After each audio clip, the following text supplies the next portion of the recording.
Hi, my name is Steve Blyle, and I'm a welder.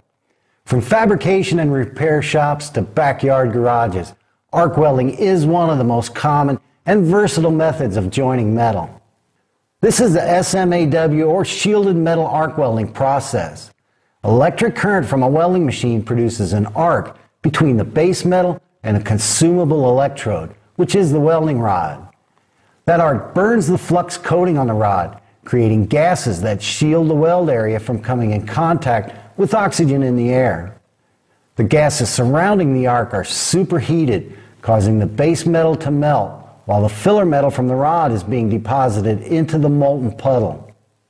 Whether you're learning to weld to build something or make repairs, the first step is to learn how to consistently run a good weld bead. Before we start burning rod, though, there are a few things you should know about the equipment we'll be using. So let's begin with the welding machines. The job of a welding machine is fairly simple, and that is to provide a steady, controllable current to the electrode. Now, regardless of the size or shape, welding machines will provide either alternating current or direct current to the electrode.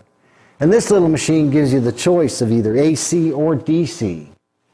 The main advantage of alternating current is that it's easier to produce. They use simple transformers, so you generally get more power for your money. This one will give you 225 amps on AC, but only 150 amps on DC. If you think about alternating current, the electrons are moving back and forth, and at the point where the electrons change direction, the flow or current actually stops. Certain welding rods have been designed with stabilizers in the flux to help maintain and control the arc through these amperage lags. So if you're using a welding machine that provides alternating current to the electrode, you want to make sure to use a welding rod designed for alternating current. Most welding shops and professional welders use machines that provide direct current to the electrode. And in my shop, I use a 250 amp DC machine. Direct current provides a steady flow of electrons in one direction. The polarity, or direction of flow, is determined by how the leads are connected to the positive and negative terminals on the welding machine. And many of the newer welding machines have a switch to choose the polarity. DC EP, or DC plus, is direct current electrode positive. The electrode is connected to the positive and the ground is connected to the negative terminal. Current is generally considered to flow from negative to positive, so with the electrode positive, the arc actually travels from the metal up to the welding rod. This causes the tip of the rod to superheat. For general purpose welding, all the common welding rods use DC EP with the electrode positive. DC EN, or DC minus, is direct current electrode negative. The electrode is connected to the negative terminal and the ground is connected to the positive. With DC-EN, the flow is from the welding rod to the metal, so the rod stays cooler and the metal gets the heat. This is used with certain rods for high-speed sheet metal welding. When you're starting out, you'll probably be welding with a machine that's put in front of you. And basically, if it's in proper working condition, you can weld with it. Keep in mind, though, that welding machines will weld differently. Even two identical machines may not operate quite the same. So while you're learning to weld, try to use the same machine as much as possible. Welding leads are insulated copper wire and come in sizes like a number 4, 2, 1, and single-aught. The larger the number, the smaller the diameter.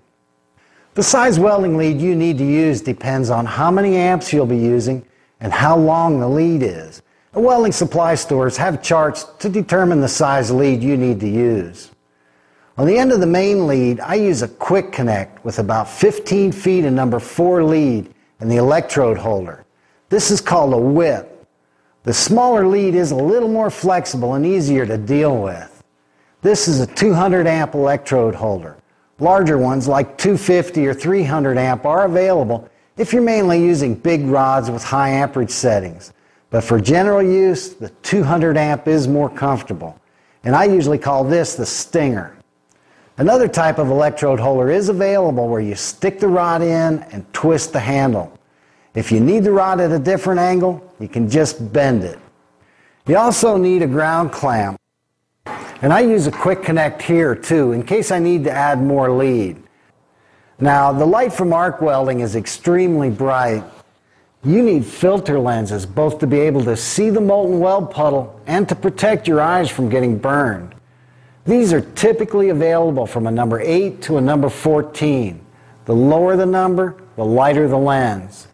From what I can tell, some people are more sensitive to this light than others. A number 8 filter lens is way too light. Industry recommends a number 10, and I use a number 9. The lens has to be dark enough to protect your eyes, but light enough so you can clearly see the weld puddle. If you're welding with big rods using high amperage, you may want a shade darker lens than normal. And if this filter lens gets chipped or cracked, replace it. To protect the filter lens from sparks or getting scratched, I use clear plastic lenses in front and in back. There's a gasket that goes in first to seal the lenses, and everything's held in place with a clip. After you install the lenses, hold the hood up to a light and check for leaks around the edges. When you start welding, check it again. If any light from the arc is leaking around the edges of the lenses, it'll burn your eyes for sure. Also, replace the clear lenses when they get dirty or scratched. Having a clean lens makes a big difference in allowing you to clearly see the weld puddle. Okay, the last thing we need are welding rods. So let's take a look at some of the common ones. Some of the more common welding rods for carbon steel are E6010, 6011, 6013, and 7018. And the numbers are written right on the rods. These numbers actually mean something, so let's take a look at E6010. The E designates an arc welding electrode. The first two numbers, in this case 60, indicate that the filler metal has a tensile strength of 60,000 pounds per square inch. Depending on certain conditions of the weld, you may get a little more or less, but it'll be close to that. The 70 and 7018 indicate 70,000 pounds per square inch. So the first two numbers indicate tensile strength, and tensile strength is the force it takes to pull it apart. The third number indicates the position the rod can be used in. A number 1 shows that the weld puddle solidifies quick enough so this rod can be used in any position, flat, vertical, horizontal, or overhead. A number 2, like in 7024, indicates that the molten puddle remains so fluid this rod can only be used in the flat position or for a horizontal fillet, which is more or less flat. The last two numbers together, here it's a 10, indicate the composition of the flux coating. And this flux is what makes the whole arc welding process possible. As it burns, a gas is created that purges the weld puddle, keeping the oxygen in the air from mixing with the molten metal, which could cause gas pockets in the weld bead called porosity. The flux also helps stabilize the arc, and it lifts impurities from the molten metal. When the flux cools, it forms a slag coating over the hot weld bead, providing more protection from the air. There isn't a magic welding rod that just does everything. You may find one that you like to use, and that produces good results. But basically, welding rods can be put into one of two groups, fast freeze or filler. The fast freeze rods, 6010 and 6011, have a strong arc force that provides deep penetration. A light flux coating makes the molten weld puddle clearly visible, and the weld puddle solidifies relatively quick, leaving distinct ripples in the finished weld bead. Filler rods, 6013, 7018, and 7024, don't penetrate as deep. They build up weld bead. A heavier flux coating covers the weld puddle, keeping it more fluid, allowing for a smoother finished weld bead. So where exactly do you use these different welding rods? 6010 is used strictly on DC plus and 6011 on AC or DC plus. The strong arc force of these rods can blow off rust and paint, making these a good choice for repairs or modifications where the metal can't be completely cleaned. Also, these rods are often used as a first pass to provide deep penetration or to fill gaps in fit-ups that are less than perfect, then covered with a filler rod. 6013 was actually designed for high-speed sheet metal welding on DC-, but these rods can also be used on AC or DC+ for general purpose welding and light fabrication. With stabilizers in the flux, 6013 is probably the easiest of all the rods to use, and it produces a smooth finished weld bead. 7018 is a low hydrogen rod with iron powder in the flux. It's generally used on DC+, and an AC 7018 is also available. These produce the highest quality welds and were developed for situations where there's extreme stress on the weld joint. It can be used to weld some of the harder low alloy steels on cast steels, and when making heavier welds, the low hydrogen characteristics prevent the weld from cracking because of the expansion and contraction of the metal. Iron powder in the flux provides a high filler metal deposit rate, which means you can put more metal down faster. 7018 produces a smooth finished weld bead, but does require clean metal and a well-prepared joint. 7024 was used extensively in fabrication before wire feed. A heavy flux coating produces an extremely smooth weld bead, but these rods do require clean metal and a slightly higher amperage setting. 7024 can be used on DC+ or AC, and the 2 does indicate that this rod can only be used in the flat position. 6010, 6011, 6013, and 7018 are common rods and should be available everywhere. There are other welding rods, and they'll either be a fast freeze or a filler, with a different tensile strength, a slightly different flux covering, and usually designed for a specific purpose. Now, each of these rods has distinct characteristics, but there are some basic fundamentals that are common to all of arc welding. We'll start with the fast freeze type rods because the light flux allows you to see the molten weld puddle clearly. The fast freeze rods 6010 and 6011 are similar, and the same techniques can be used with either one. 6010 on DC+ might freeze or solidify a little quicker. 6011 with either AC or DC+ may be a little easier to use because of the stabilizers in the flux that help maintain the arc. Let's start by watching a weld, and I'll try and describe what to look for. After scratching the rod against the metal to make contact, the tip is held about 1/8 of an inch or 3 millimeters off the surface. This creates a gap for the arc to cross, and that's where the bright light comes from. While you're welding, don't watch the light. Look past it, through the smoke and sparks, and focus on the molten puddle of metal behind the rod. Welding takes a little practice, but it's not very difficult. Let's go through this step by step. First of all, you need to pay attention. This is ready to go.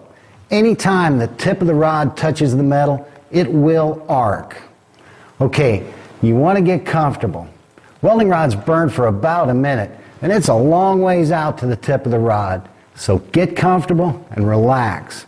Rest your arm on the table and use both hands on the stinger so you can be as steady as possible. When you're all set, either reach up and flip your hood down, or you can adjust the knobs on the side to flip the hood down with a nod. Starting the arc is like lighting a match. Drag the rod right against the metal. When it lights, bring the tip up and move back to the start. A scratch start gets the flux burning, forming the gases that purge air away from the molten puddle. To avoid leaving arc burns all over the metal, try to scratch right where you intend to weld. I usually hold the stinger with my thumb on the release lever. If the rod ever sticks, just open the stinger, then go back and break the rod off.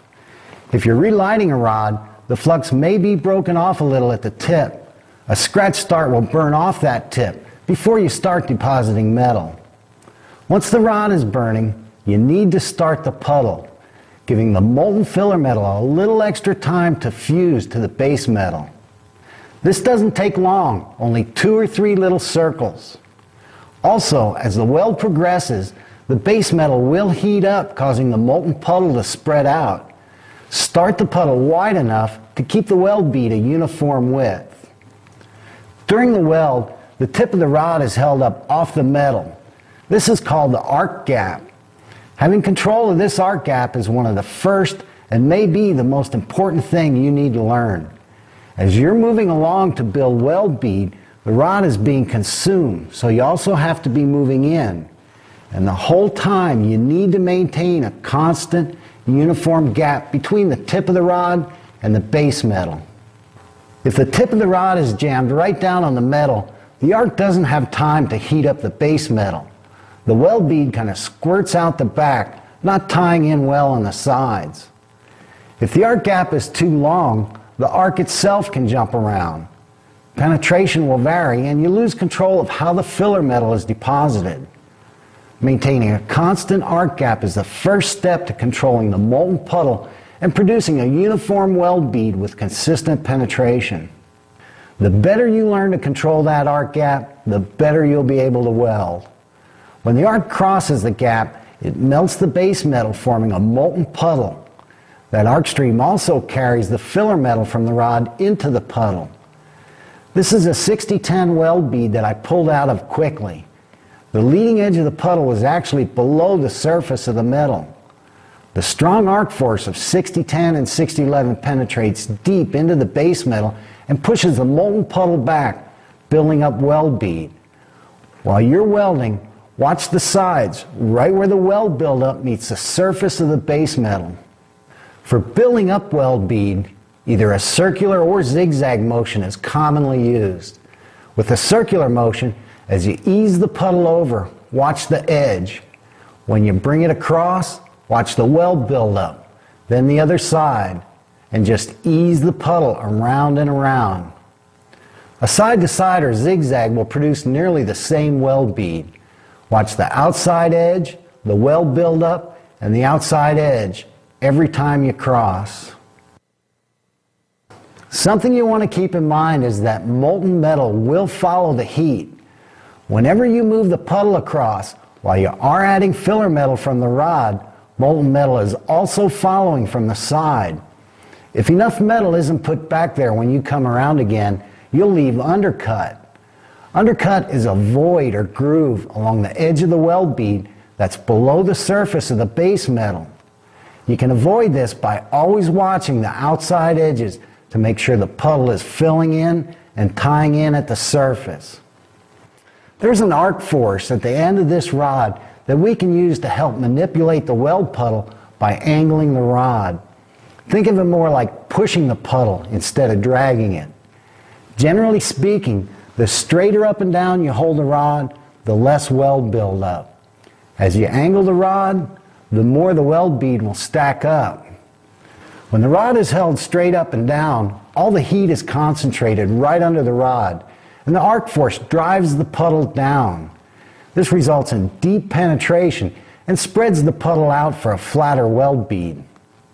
As the rod is angled, the arc force is directed more to the back of the puddle, allowing the weld to build up. If the rod is angled too low, the arc is directed right where you're trying to build weld, making the puddle hard to control. You will run into situations where you may want to flatten out the weld, or you'll need to push the puddle back more, so you'll use different rod angles.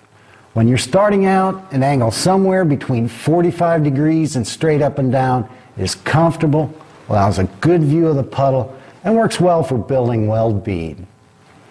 The rod size is the diameter measurement of the metal in the electrode.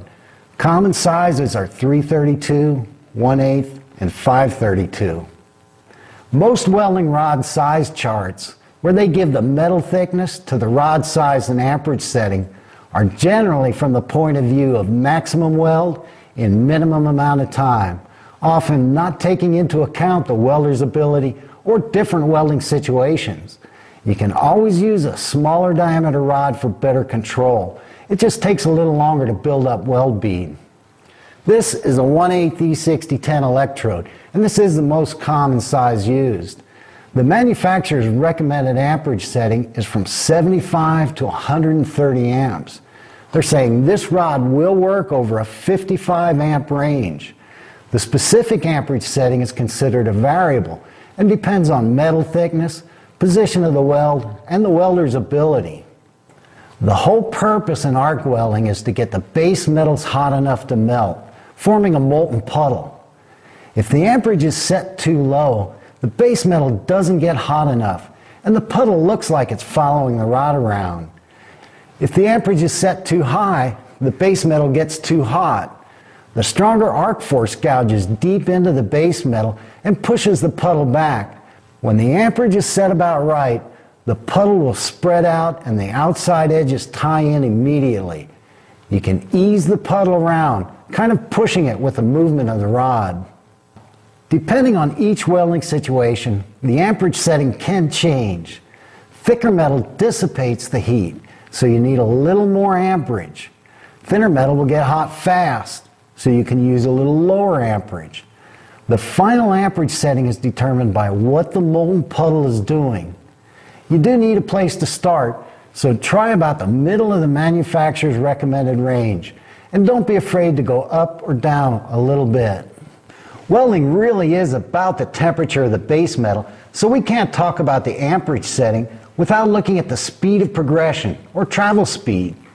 The faster you move, the less time heat is put to the base metal, so it stays cooler. When you move slower, you're putting the heat to it for a longer amount of time, so the base metal gets hotter. When you move too fast, the metal doesn't have time to heat up, so the weld bead just skates across, not getting any penetration. If you move too slow, the metal gets extremely hot, causing the puddle to spread out, making it hard to control. When the travel speed and amperage setting match, the puddle spreads out, but it's still controllable. The sides tie in and the weld builds uniformly. As you gain more control of the rod, try using a slightly higher amperage setting and increasing the speed of travel. The higher amperage setting provides better penetration and a smoother finished weld bead. Try to weld as hot as you can control the molten puddle. To finish a weld bead, add a little extra metal before you pull out, to avoid leaving a crater that's below flush with the surface of the base metal. Circle the rod once or twice, then bring the rod up and back over the weld. While different rods may not look quite the same, these are the basic steps for all the welding rods. Scratch to get the arc going. Start the puddle wide enough to keep the weld a uniform width. Maintain a uniform arc gap with an amperage setting high enough to let the puddle spread out. Ease the puddle around using the force of the arc and watch the sides and the weld build up. Add some filler metal before pulling out over the weld bead. That's about all there is to it. For 60-10 in the flat position, try a circular motion and angle the rod to build up weld.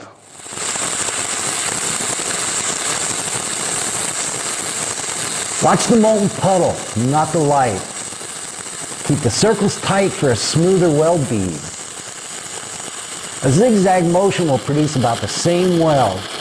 Watch the edges to make sure they're filling in and ease the puddle back and forth. Because of the strong arc force and light slag, you can also use a whip or step motion, and this is what makes the fast freeze rod so versatile. The tip of the rod is moved back so the arc is actually brought out of the puddle. Then molten metal is pushed back in. With the step motion, watch both sides and the weld build up every time you push the puddle in.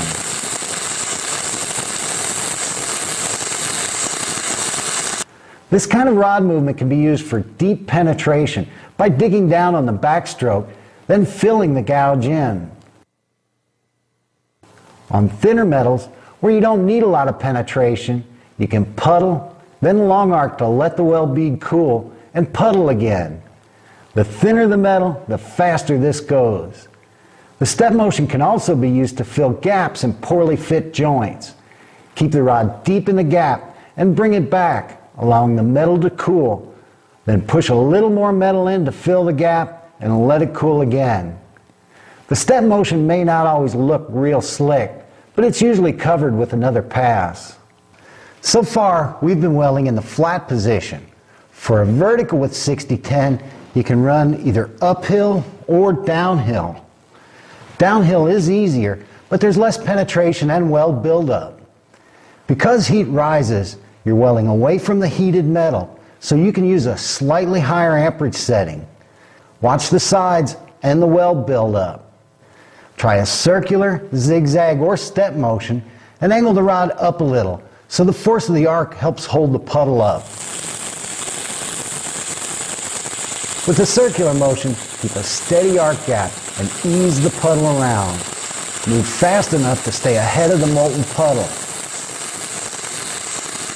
If the puddle wants to drip down, try moving faster, or maybe even a slightly higher amperage setting. When you weld uphill, you'll be welding into the heated metal, so turn the amperage down a little. Angle the rod up so the force of the arc doesn't blow the puddle out. An uphill weld really gouges into the base metal, making undercutting a potential problem. So pay particular attention to the sides of the puddle and watch the weld buildup underneath the rod. If the base metal gets too hot, the puddle may fall out, or you might burn a hole right through the metal. Mess with the amperage setting and your travel speed until you can carry that puddle right uphill. A horizontal weld is a cross, and you want to angle the rod to push the puddle up. Keep the rod nearly perpendicular to the metal or angle into the weld a little bit. If you angle the rod too far, the arc force can blow the puddle out. Using a circular motion, keep a steady arc gap and just ease the puddle around. Every time you bring the rod down, the molten metal will follow the heat. Make sure you push the puddle up and watch the top side. If the bead is wanting to sag down, try a faster travel speed to keep the base metal cooler. That leaves us with overhead, straight up and down. Overhead is about the same as welding flat, just a little more awkward. The real challenge is to find a comfortable position so you can keep the rod steady. Your welding hood should have an adjuster to help hold it up, so you don't have to bend your neck back so far. Now, believe it or not, the molten puddle doesn't want to fall out. Unless you blow it out with the arc force, the molten metal wants to stay with the heat. It likes the heat. Hold the rod nearly straight up and down or angled slightly in the direction of travel, away from the weld. Try a circular motion and just make the puddle look the same as when you're welding flat. All the sparks will be coming your way, so wear protective clothing like a leather coat, some good gloves, and I like to cover my ear with a hat. Getting burned is a little distracting when you're trying to run a good weld bead.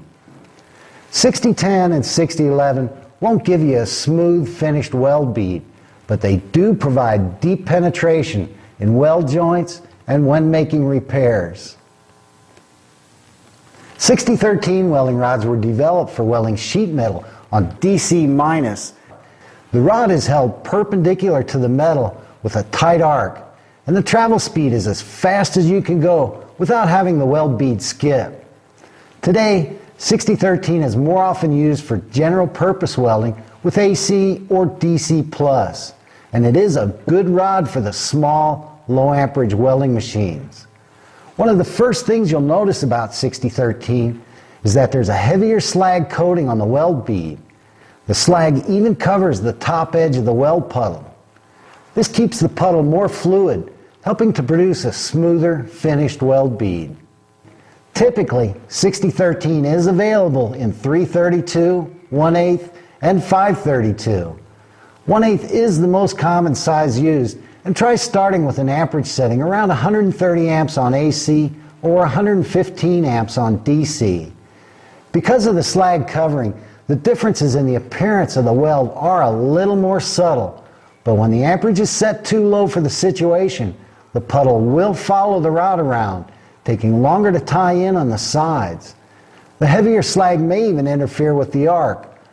If the amperage is set too high, the molten puddle and slag are extremely agitated and remain molten longer. When the amperage is about right, the weld puddle spreads out, tying in and moving easily with the motion of the rod. In the flat position, you can run straight or try a little side-to-side motion. Angle the rod somewhere between 45 and 90 degrees to build up weld bead. Scratch start the puddle, and maintain a short arc gap, even to the point of lightly resting the tip of the rod on the metal. Watch the puddle. The slag covers the top edge, but you can still get an idea of the weld buildup. Watch the sides to keep the weld bead straight, and just ease the puddle side to side.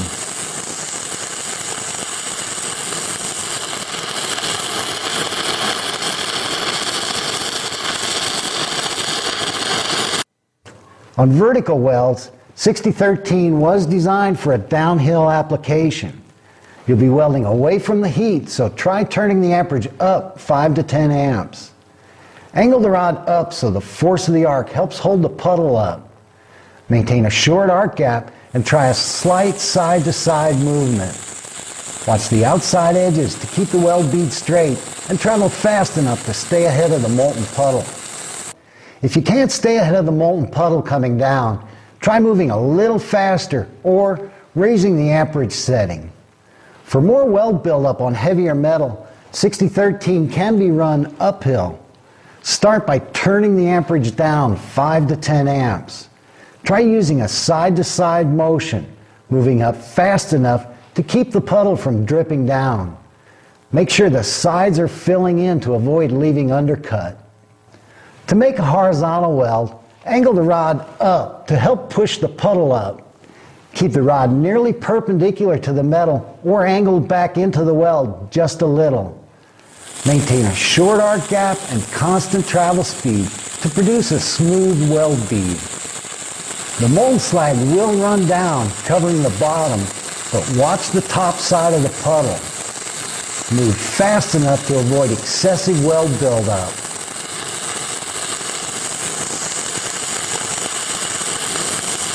While you're learning to weld horizontally, don't try to carry too much metal. Keep the weld bead small. If you need more weld, you can always run a second pass above the first one. Overhead with 6013, like every other type of welding rod, is awkward. Hold the rod straight up, or, because of the mild arc force, you can angle it back into the weld a little bit, and try a slight circular motion. The heat of the weld is going straight up, right where you want it. So if you can get in position to maintain a short arc gap and uniform travel speed, overhead will produce a good weld. 6013 is the favorite rod in many home shops. They're easy to light, they maintain the arc, and produce a good-looking finished weld bead. 7018 produces an extremely high-quality, good-looking weld bead. This is the rod to use for heavier fabrication and repair or any situation where there's stress on the weld joint. These rods rely on a heavy slag coating to protect the molten weld puddle from coming in contact with oxygen in the air. This heavy slag makes 7018 run a little different than the other rods we've looked at. With the fast freeze rods, 6010 and 6011, the molten metal in the weld puddle is completely visible. Slag covers the top edge of the molten puddle with 6013, but the filler metal and slag solidify pretty much at the same time. With 7018, the entire weld puddle is covered by molten slag. The filler metal actually solidifies underneath, while the slag stays molten on top. If you keep in mind that what you see is molten slag and understand what the metal is doing underneath, 7018 is fairly simple to use. And even though the metal is solidifying underneath, watching the molten slag behind the rod will give you an idea of the weld buildup. 7018 is a little more sensitive to arc gap and rod movement. Make sure you're comfortable so you can be as steady as possible. A scratch start will get the flux burning before you deposit any metal. If you're relighting a rod, there's usually slag covering the tip. You may have to bump the rod to break that slag, then scratch to get going. Once the rod is lit, start the puddle. Besides tying in and getting started wide enough, this gives a little extra time for the gases to cook out of the molten puddle. If you move too quick, gas pockets may cause voids in the weld bead called porosity. Most times they're not even visible until you grind into the weld bead. Porosity can also be caused by welding on metal that's rusted, painted, or has any contaminants on it like oil or grease. 7018 does require clean metal. After the puddle is started, try a little side-to-side motion, maintaining a constant short arc gap.